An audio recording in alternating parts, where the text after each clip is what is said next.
Hi friends, 10th NCERT Max Chapter 5 Arithmetic Progression Introduction பார்க்க போறோம். So first நம்ம sequence பார்க்கலாம். So list of numbers or items arranged in a definite order according to some logical order அப்படின்னு கொடுத்திருக்காங்க. So sequence அப்படின்றது ஒரு collection of numbers. ஓகேவா? So இதுல வந்து ஒரு proper pattern இருக்கணும் அப்படின்ற அவசியம் கிடையாது. இதுக்கு நம்ம எக்ஸாம்பிள் பார்க்கலாம். நான் கீழே எழுதியிருக்கேன் பாருங்க. ஸோ 1 2 3 4 5 ஸோ 1 7 நமக்கு என்லெஸ்ஸாக போயிட்டே இருக்குன்னு கொடுத்துருக்காங்க. ஸோ இது வந்து ஒரு நேச்சுரல் நம்பர். ஓகேவா? ஸோ நெக்ஸ்ட்டு 2 3 5 7 11 13 அப்படின்னு கொடுத்துருக்காங்க. ஸோ இது வந்து ஒரு ஆர்டராக இல்லை. ஓகேவா? ஸோ ஆர்டராக நமக்கு இங்கே அரேஞ்ச் பண்ணலை. ஸோ ஆர்டராக அரேஞ்ச் பண்ணாமல் இருந்தாலும் ஸோ அதுவும் வந்து நமக்கு ஒரு சீக்வென்ஸ் தான். ஓகேவா? ஸோ சீக்வென்ஸ் அப்படின்றது ஒரு கலெக்ஷன் ஆஃப் நம்பரே தவிர அதில் வந்து ஒரு ப்ராப்பர் பேட்டர்ன்ஸ் இருக்கணும் அப்படின்ற அவசியம் கிடையாது. ஸோ அதுக்கு கீழே பாருங்கள் 1 4 5 10 21 38 41. ஸோ இதில் 1க்கும் 4க்கும் டிஃப்ரென்ஸ் வந்து நமக்கு 3. ஸோ 4க்கும் 5க்கும் டிஃப்ரென்ஸ் வந்து 1. ஓகேவா? ஸோ இதுவும் நமக்கு ஒரு ப்ராப்பர் பேட்டர்ன்ஸில் இல்லை. ஸோ ப்ராப்பர் பேட்டர்ன்ஸில் இல்லாமல் இருந்தாலும் இதுவும் வந்து நமக்கு ஒரு சீக்வென்ஸ் தான். ஸோ இது வந்து நமக்கு என்லெஸ்ஸாக போயிட்டே இருக்கிறதுனால ஸோ இது வந்து நமக்கு இன்ஃபைனைட் சீக்வென்ஸ். ஸோ இது வந்து நமக்கு இந்த லாஸ்ட் டேர்ம் இருக்கிறதுனால ஸோ இது ரெண்டுமே நமக்கு வந்து ஃபைனைட் சீக்வென்ஸ். ஸோ நெக்ஸ்ட்டு 4 5 -1 3 1/2 8 11/2 அப்படின்ற ஒரு சீக்வென்ஸ் நமக்கு இங்கே கொடுத்துருக்காங்க. ஸோ சீக்வென்ஸோட டேர்ம்ஸ் வந்து நமக்கு ஒரு ஃப்ராக்ஷனாகவும் இருக்கலாம். ஓகேவா? ஸோ இது எல்லாமே வந்து சீக்வென்ஸுக்கான எக்ஸாம்பிள் தான். ஸோ நெக்ஸ்ட் நம்ம பார்க்க போகிறது ப்ராக்ரெஷன். ஸோ ப்ராக்ரெஷனும் ஒரு சீக்வென்ஸ் தான். ஆனால் வந்து இதில் ஒரு ப்ராப்பர் patterns இருக்கும்.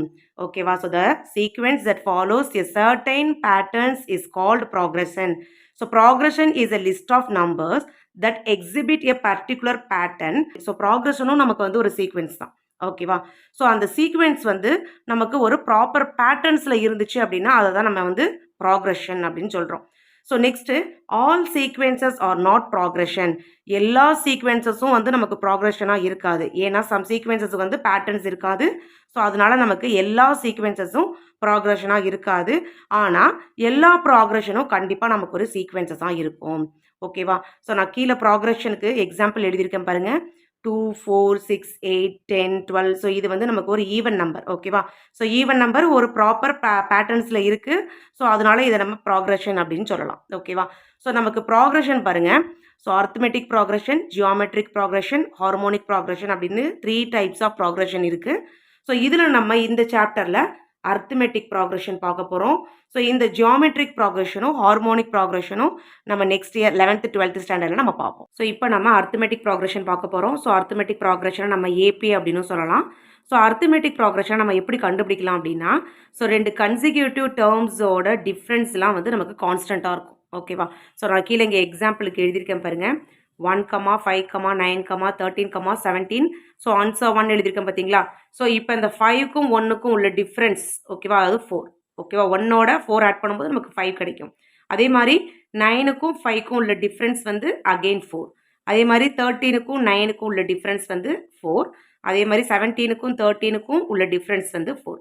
ஸோ இந்த மாதிரி நமக்கு காமன் டிஃப்ரென்சஸ் தான் நமக்கு வந்துச்சு அப்படின்னா ஸோ இதான் வந்து நமக்கு அர்த்மெட்டிக் ப்ராக்ரெஷன். ஓகேவா? ஸோ அதாவது இதை நம்ம டி அப்படின்னு சொல்லுவோம். ஸோ இந்த டிஃப்ரென்ஸை நம்ம டி அப்படின்னு சொல்லுவோம். ஸோ எல்லா டிஃப்ரென்ஸும் நமக்கு ஈக்குவலாக இருக்கணும். ஓகேவா? ஸோ அது நமக்கு அர்த்மெட்டிக் ப்ராக்ரெஷன். ஓகேவா? ஸோ நெக்ஸ்ட் பாருங்கள். 100 இங்கே 70 கொடுத்துருக்காங்க. அப்போ 100லேருந்து 30யை சப்ராக்ட் பண்ணும்போது அப்போ நமக்கு -30. இதோட டிஃப்ரென்ஸ் வந்து நமக்கு -30. அதே மாதிரி 70லேருந்து 30யை சப்ராக்ட் பண்ணியிருக்காங்க. ஸோ அப்போ நமக்கு இதுக்கு டிஃப்ரென்ஸ் வந்து -30. அப்புறம் 40லேருந்து 30யை சப்ராக்ட் பண்ணால் நமக்கு 10 வரும். ஸோ அப்போ இங்கே நமக்கு -30. அதே மாதிரி 10லேருந்து 30யை சப்ராக்ட் பண்ணால் நமக்கு -20 வரும். ஸோ இதோட எல்லா டிஃப்ரென்ஸும் நமக்கு ஈக்குவலாக இருக்கிறதுனால இது நமக்கு ஒரு அர்த்மெட்டிக் ப்ராக்ரெஷன். அதே மாதிரி 1 2 3 4 5. ஸோ இங்கே நான் ஒரு நேச்சுரல் நம்பர் எடுத்திருக்கேன் 100 வரைக்கும். ஸோ இதோட டிஃப்ரென்ஸ் வந்து +1 +1 +1 +1. ஓகேவா? ஸோ இதுவும் வந்து நமக்கு அர்த்மெட்டிக் ப்ராக்ரெஷன் தான். ஓகேவா? ஸோ நமக்கு 2 டைப்ஸ் ஆஃப் அர்த்மெட்டிக் ப்ராக்ரெஷன் இருக்குது. நான் இங்கே எடுத்து எழுதியிருக்கேன் பாருங்கள். ஸோ ஒன்று வந்து ஃபைனைட் அர்த்மெட்டிக் ப்ராக்ரெஷன். ஸோ இதில் வந்து நமக்கு லிமிட்டட் டேர்ம்ஸ் இருக்கும். ஓகேவா? ஸோ இங்கே எக்ஸாம்பிளே பார்க்கலாம் பாருங்களேன். ஸோ இங்கே 1 to 100. ஸோ அப்போ இந்த அர்த்மெட்டிக் ப்ராக்ரெஷனில் வந்து நமக்கு 1லேருந்து 100க்குள்ளே தான் நம்பர்ஸ் இருக்கும். ஸோ இது வந்து நமக்கு finite arithmetic progression. So next infinite arithmetic progression. So இதில் வந்து நமக்கு அன்லிமிட்டட் டேர்ம்ஸ் இருக்கும். ஓகேவா? ஸோ ஃபஸ்ட்டு எக்ஸாம்பிளும் செகண்ட் எக்ஸாம்பிளும் பாருங்கள். ஸோ 1 5 9 13, 17. ஸோ இதில் நமக்கு லாஸ்ட் டேர்ம் சொல்லவே இல்லை. ஓகேவா? So and so on. So இது நமக்கு அப்படியே என்லெஸ்ஸாக போயிட்டே இருக்கும். அது அன்லிமிட்டட் டேர்ம்ஸ் நமக்கு இதில் இருக்கும். ஓகேவா? ஸோ இந்த மாதிரி இருந்துச்சு அப்படின்னா ஸோ இதை நம்ம இன்ஃபைனைட் அர்த்தமெட்டிக் ப்ராக்ரெஷன் அப்படின்னு சொல்லுவோம். நெக்ஸ்ட் நம்ம general form of arithmetic progression பார்க்க போகிறோம். ஸோ இதில் நான் வந்து இன்ஃபைனைட் அர்த்தமெட்டிக் ப்ராக்ரெஷனுக்கும் ஃபைனைட் அர்த்தமெட்டிக் ப்ராக்ரெஷனுக்கும் எழுதி வச்சிருக்கேன். ஸோ இதில் ஏ அப்படின்றது first term. So second term வந்து A plus D. So next A plus 2d, A plus 3d, A plus 4d, A plus 5d and so on நமக்கு என்லெஸ்ஸாக போயிட்டே இருக்கும். ஓகேவா? ஸோ இதில் நமக்கு லாஸ்ட் டேர்ம் இருக்காது. ஸோ இந்த மாதிரி இருந்துச்சு அப்படின்னா இதை நம்ம இன்ஃபைனைட் அர்த்தமெட்டிக் ப்ராக்ரெஷன் அப்படின்னு சொல்லுவோம். ஸோ நெக்ஸ்ட் பாருங்கள் ஏ, இது வந்து first term. So A plus D, next A plus 2d and so on நமக்கு லாஸ்ட் டேர்ம் இருந்துச்சு அப்படின்னா ஸோ அதை வந்து நம்ம ஃபைனைட் அர்த்தமெட்டிக் ப்ராக்ரெஷன் அப்படின்னு சொல்லுவோம். ஓகேவா? ஸோ இதில் வந்து ஏ அப்படின்றது ஃபர்ஸ்ட் டேர்ம், டி அப்படின்றது காமன் டிஃப்ரென்ஸ், ஏஎன் அப்படின்றது லாஸ்ட் டேர்ம், என் அப்படின்றது நம்பர் ஆஃப் டேர்ம்ஸ். ஓகேவா? ஸோ நெக்ஸ்ட் நமக்கு ஏவோட வேல்யூ 3 கொடுத்துருக்காங்க, டியோட வேல்யூ 5 கொடுத்துருக்காங்க. ஓகேவா? ஸோ ஏ அப்படின்றது ஃபர்ஸ்ட் டேர்ம், டி அப்படின்றது காமன் டிஃப்ரென்ஸ். இது ரெண்டையும் யூஸ் பண்ணி நம்ம ஒரு அர்த்தமெட்டிக் ப்ராக்ரெஷனை ஃபார்ம் பண்ணலாம். ஸோ அர்த்தமெட்டிக் ப்ராக்ரெஷனோட ஜென்ரல் ஃபார்ம் இங்கே இருக்குது. A comma A plus D. So next A plus 2d, A plus 3d, A plus 4d and so on நமக்கு என்லெஸ்ஸாக போயிட்டு இருக்குமா? ஸோ அப்போ ஃபர்ஸ்ட் டேர்ம் வந்து 3, செகண்ட் டேர்ம் வந்து ஏ ப்ளஸ் டி, அப்போ 3 ப்ளஸ் 5ன்னு வந்துடும். தேர்ட் டேர்ம் வந்து ஏ ப்ளஸ் 2d. ஸோ அப்போ ஏக்கு பதிலாக 3 ப்ளஸ் 2, டிக்கு பதிலாக 5. நெக்ஸ்ட் வந்து ஃபோர்த் டேர்ம் ஏக்கு பதிலாக 3 ப்ளஸ் 3, டிக்கு பதிலாக 5. ஓகேவா? ஸோ அண்ட் ஸோ ஆன் இதே மாதிரி நமக்கு என்லெஸ்ஸாக வந்துட்டே இருக்கும். ஸோ இப்போ ஃபஸ்ட்டு டேர்மை நம்ம அப்படியே எடுத்து எழுதிக்கலாம். செகண்ட் டேர்ம் வந்து 3 ப்ளஸ் 5 நமக்கு 8 வந்துடும். தேர்டு டேர்ம் 3 ப்ளஸ் இங்கே 2 into 5 வந்து நமக்கு 10 வந்துடும். ஸோ அப்போ 3 ப்ளஸ் 10 வந்து நமக்கு 13 வந்துடும். கமா ஃபோர்த்து டேர்ம் வந்து நமக்கு இந்த 3 அப்படி இருக்கும். ப்ளஸ் 3 5 தான் நமக்கு 15 வரும். ஸோ 3 ப்ளஸ் 15 வந்து நமக்கு இங்கே 18 வந்துடும். ஓகேவா? ஸோ அண்ட் ஸோ ஆன் நமக்கு இந்த மாதிரி வேல்யூ வந்துக்கிட்டே இருக்கும். ஸோ இது வந்து நமக்கு ஒரு அர்த்தமெட்டிக் ப்ராக்ரெஷன். ஸோ இந்த மாதிரி ஏவோட வேல்யூவும் அதாவது ஃபர்ஸ்ட் டேர்மோட வேல்யூவும் காமன் டிஃப்ரென்ஸும் இருந்தால் நம்மளால ஒரு அர்த்தமெட்டிக் ப்ராக்ரெஷனை வந்து ஃபார்ம் பண்ண முடியும். நெக்ஸ்ட்டு நமக்கு ஒரு அர்த்தமெட்டிக் ப்ராக்ரெஷன் கொடுத்துருக்காங்க. 4, 8, 12, 16, 20 அண்ட் ஸோ ஆன் அப்படின்னு கொடுத்துருக்காங்க. ஓகேவா? ஸோ இதுலேருந்து நம்ம டி அதாவது காமன் டிஃப்ரென்ஸ் நம்ம கண்டுபிடிக்க போகிறோம். ஓகேவா? ஸோ இது வந்து நமக்கு A1, இது வந்து நமக்கு A2, இது வந்து நமக்கு A3, இது வந்து A4, இது வந்து A5, so and so on. ஓகேவா? ஸோ A1 அப்படின்றது ஃபர்ஸ்ட் டேர்ம், இது second term, third term, fourth term, fifth term. ஓகேவா? நம்ம வந்து டியோட வேல்யூ கண்டுபிடிக்க போகிறோம். ஸோ அப்போ D equal to A2 minus A1. So A2 வந்து 8, A1 மைனஸ் A1 வந்து 4. ஓகேவா? ஸோ அப்போ 8 மைனஸ் 4 வந்து நமக்கு 4 வந்துடும். ஸோ நெக்ஸ்ட் அகெயின் டியோட வேல்யூ A3 மைனஸ் A2. இப்போ A3லேருந்து A2வை சப்ராக்ட் பண்ணுறேன். ஸோ அப்போ 12 மைனஸ் 8 நமக்கு 4 வந்துடும். So next D A4 minus A3. So A4 minus A3 equal to A4 வந்து நமக்கு 16, A3 வந்து நமக்கு 12 ஈக்குவல் டு 4. ஓகேவா? ஸோ அப்போ நமக்கு டிஃப்ரென்ஸ் எல்லாமே வந்து ஈக்குவல் வேல்யூஸாக கிடச்சிருக்கு. ஓகேவா? ஸோ இந்த மாதிரி ஈக்குவல் வேல்யூஸாக இருக்கிறதுனால இது கண்டிப்பாக வந்து ஒரு அர்த்தமெட்டிக் ப்ராக்ரெஷன் தான் அப்படின்றத நம்ம கண்டுபிடிக்கலாம். நெக்ஸ்ட் நம்ம அர்த்தமெட்டிக் ப்ராக்ரெஷனில் உள்ள ஃபார்முலாஸ்லாம் பார்க்க போகிறோம். So first finding the terms. So A N equal to A plus N minus 1 into D. ஓகேவா? ஸோ இந்த ஃபார்முலாவை யூஸ் பண்ணி நம்ம லாஸ்ட் டேர்மையும் கண்டுபிடிக்கலாம். இல்லைனா உள்ள நடுவில் உள்ள so third term, fourth term எந்த டேர்ம் நம்ம ஃபைண்ட் அவுட் பண்ண சொல்கிறாங்களோ ஸோ அந்த டேர்ம் நம்ம ஃபைண்ட் அவுட் பண்ணலாம். ஓகேவா? ஸோ எக்ஸாம்பிளுக்கு நான் கீழே ஒரு சம்மை எழுதியிருக்கேன் பாருங்கள். ஒரு அர்த்தமெட்டிக் ப்ராக்ரெஷன் நான் இங்கே எழுதியிருக்கேன். 5, 8, 11, 14, 17. ஸோ லாஸ்ட் டேர்ம் வந்து இதில் வந்து நான் A12 அப்படின்னு கொடுத்துருக்கேன். ஓகேவா? ஸோ இந்த A12ஓட வேல்யூ நம்ம கண்டுபிடிக்க போகிறோம். ஓகேவா? ஸோ இந்த ஃபார்முலாவை யூஸ் பண்ணி ஓகேவா? இந்த ஃபார்முலாவை ஃபஸ்ட் நான் எடுத்து எழுதியிருக்கேன். ஸோ இங்கே ஏ எண்ணுக்கு பதிலாக 12, ஏன்னா 12th டேர்ம் தான் நம்ம ஃபைண்ட் அவுட் பண்ண போகிறோம். ஓகேவா? ஸோ அப்போ எண்ணுக்கு பதிலாக 12 ஈக்குவல் டு இதில் ஏ அப்படின்றது ஃபஸ்ட் டேர்ம். ஓகேவா? நான் ஆல்ரெடி நம்ம பார்த்துருக்கோம். ஏ அப்படின்றது ஃபஸ்ட் டேர்ம். நெக்ஸ்ட்டு என்ன அப்படின்றது நம்ம எந்த டேர்ம் ஃபைண்ட் அவுட் பண்ண போகிறோமோ அந்த டேர்ம். ஓகேவா? நம்ம இந்த இடத்துல வந்து 12th டேர்ம் ஃபைண்ட் அவுட் பண்ண போகிறோம். So 12th term. Next D அப்படின்றது இந்த இதில் வந்து common difference. So common difference வந்து நமக்கு A2 minus A1. So A2 minus A1 அப்படின்னா 8 மைனஸ் 5 நமக்கு 3 வரும். ஸோ நெக்ஸ்ட் அதே மாதிரி பாருங்கள் A3 மைனஸ் A2 அப்படின்னாலும் சேம் நமக்கு இதே 3 தான் வரும். So 11 minus 8 equal to 3. அப்போ காமன் டிஃப்ரென்ஸ் வந்து நமக்கு 3 இருக்குது. ஓகேவா?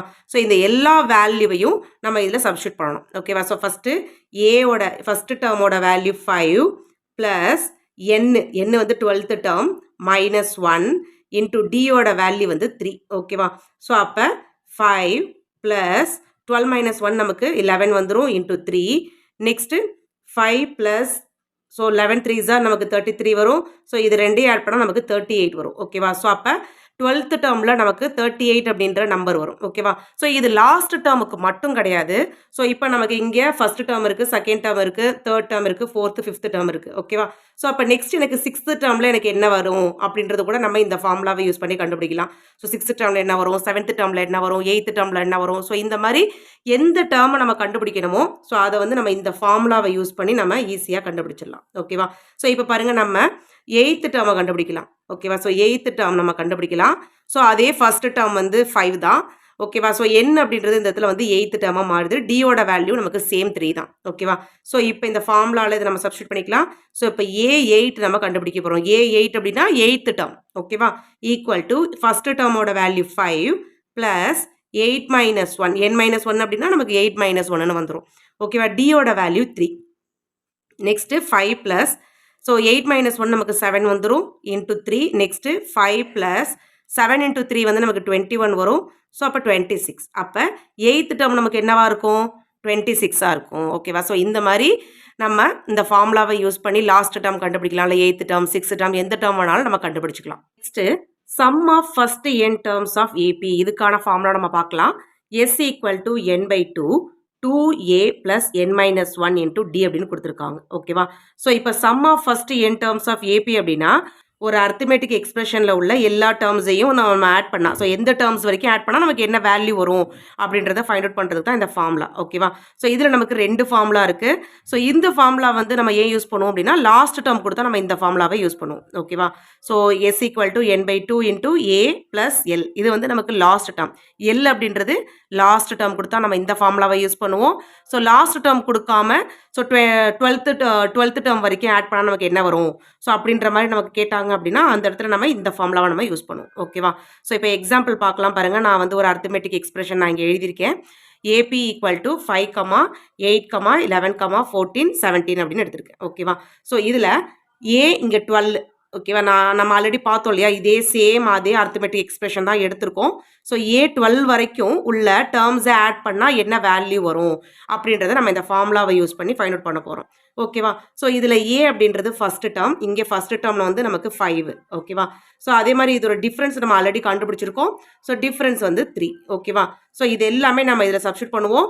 ஸோ 12th டேர்ம் வரைக்கும் உள்ள டேர்ம்ஸை நம்ம ஆட் பண்ணால் நமக்கு என்ன வேல்யூ வரும். அப்போ என்ன வந்து இந்த இடத்துல வந்து 12 ஓகேவா. ஸோ அப்போ S12 ஈக்குவல் டு n/2 அப்போ 12/2 ப்ராக்கெட்டில் 2 இன்ட்டு ஃபஸ்ட் டேர்மோட value 5 plus n minus 1 so அப்போ 12 மைனஸ் 1 இன்ட்டு டியோட வேல்யூ 3 ஓகேவா.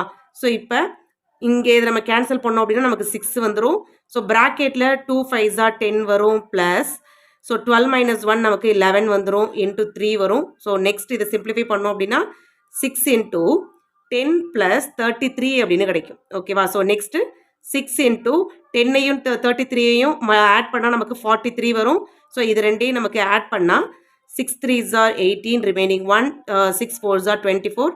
ஸோ இங்கே நமக்கு 25 வந்துடும் ஓகேவா. ஸோ இந்த அர்த்தமெட்டிக் எக்ஸ்பிரஷனில் 12th டேர்ம் வரைக்கும் உள்ள டேர்ம்ஸை நம்ம ஆட் பண்ணால் நமக்கு 258 வரும் ஓகேவா.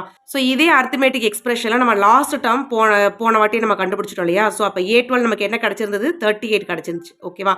ஸோ அப்போ எல் அதாவது லாஸ்ட் டேர்ம் எல்லோட வேல்யூ தெரிஞ்சால் ஸோ நம்ம இந்த ஃபார்முலாவை யூஸ் பண்ணலாம். அது s equal to n/2 into a plus L ஓகேவா. ஸோ இப்போ பாருங்கள் எஸ் 12th டேர்ம் வரைக்கும் தான் கண்டுபிடிக்க போகிறோம். இப்போ என்னோட வேல்யூ 12/2 ஏயோட வேல்யூ 5 ப்ளஸ் அந்த 12th டேர்மோட வேல்யூ நமக்கு இங்கே இப்போ தெரியும் 38 அப்படின்னு அதை நம்ம இங்கே சப்ஸ்டியூட் பண்ணுறோம். So next 1 2s are 2 6 2s are 12 அப்போ S12 ஈக்குவல் டு ஸோ இங்கே 6 இன்ட்டு இது 43 வரும். ஸோ இதை மல்டிப்ளை பண்ணால் சேம் நமக்கு 258 ஓகேவா. ஸோ அப்போ லாஸ்ட் டேர்ம் கொடுத்தா நம்ம இந்த ஃபார்முலாவை யூஸ் பண்ணலாம். ஸோ இல்லைன்னா நம்ம இந்த ஃபார்முலாவை யூஸ் பண்ணி அந்த சம் நம்ம கண்டுபிடிக்கலாம் ஓகேவா.